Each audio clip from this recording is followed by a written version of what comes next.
हैदराबाद के बायोकेमिकल के स्टूडेंट में, जब बायोकेमिकल के स्टूडेंट ने हैदराबाद में अपनी पढ़ाई पूरी करी तो हैदराबाद के मेयर को एक चिंता हुई कि हमारे यहाँ जो सीवर की पाइपलाइन है, वो सीवर की जो पाइपलाइन है बहुत ज़्यादा होती है, उससे मटेरियल जो है वो एवरीडे बहुत ज़्यादा प्रोड्यूस होता है।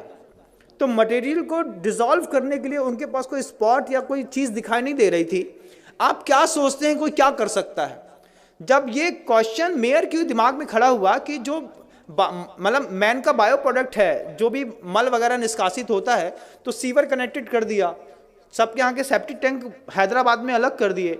अब कनेक्टिविटी बना करके सीवर की पाइपलाइन से पूरे हैदराबाद का जो मल है वो एक जगह पर स्टोर होता था।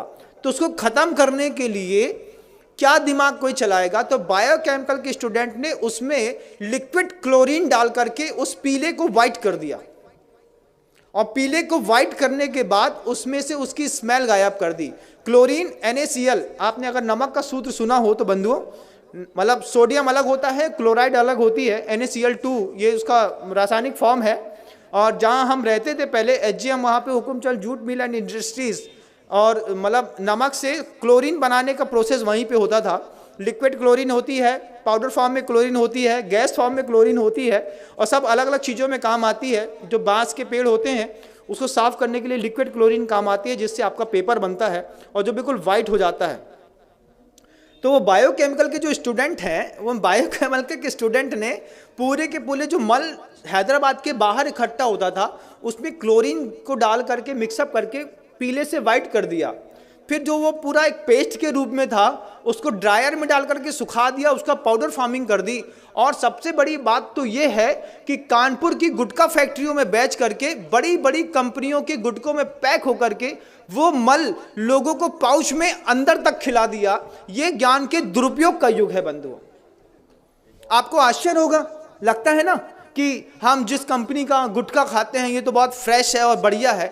जब आपको पता चले कि बायोकेमिक के स्टूडेंट की इतनी बड़ी करामात है कि उसने पूरे के पूरे मानव के बायो प्रोडक्ट को क्लोरीन डाल करके उसकी स्मेल हटा करके और उसको गुटके में मिला करके उसमें फ्रेग्रेंस मिला दिया। फ्रेग्रेंस का कारोबार कितना बड़ा है कभी आप सोच भी नहीं सकते, कुछ नहीं सोच सकते। और आपको तो खुलते ही साथ ही खुशबू आती है, एक तेज स्मेल।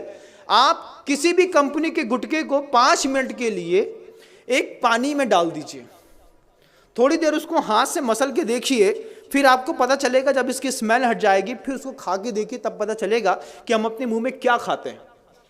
उसमें चूना और कांच दोनों मिलाया जाता है कि कांच से बारीक कांच का पाउडर रहता है जिससे आपकी जबान थोड़ी सी कटती है, और चूना उसके ऊपर लगता है तो आपको थोड़ी सरसराहट सी होती है। इसके चक्कर में आप बार बार माउथ फ्रेशनर के रूप में ऐसे पाउच के प्रोडक्ट खाते हैं। बायोकेमिक के स्टूडेंट ने पूरा का पूरा मानव मल उठा करके पाउचों में पैक करके कानपुर की गुटखा फैक्ट्री में जा करके एक बार ऑब्जर्वेशन तो करिए बंधुओं, तब समझ में आएगा ये गुटखा खाने वाले लोग सुबह सुबह मानव का मल खा करके अपनी जिंदगी की शुरुआत करते हैं। ये बायोकेमिक के स्टूडेंट का कमाल है। हड्डियों का ढेर मिलता है, दुनिया भर की चीजें मिलती हैं। स्मॉल स्केल इंडस्ट्रीज, 3 शब्द याद रखिएगा। क्या? स्मॉल स्केल इंडस्ट्रीज, ये 3 शब्द याद रखेंगे तब आपको पता चलेगा कि स्मॉल स्केल इंडस्ट्रीज के चक्कर में कैसे यूरिया से, साबुन से, शैम्पू से दूध बनाते हैं, कैसे सड़ी हुई चीज़ों से अच्छी पिज़्ज़ा बर्गर बनाते हैं और आपको खिलाते हैं। जो हमारे यहाँ का व्यंजन ही नहीं था वो सब हम आप खा रहे हैं, वो सब कुछ कर रहे हैं। ये स्मॉल स्केल इंडस्ट्रीज़ का कमाल है।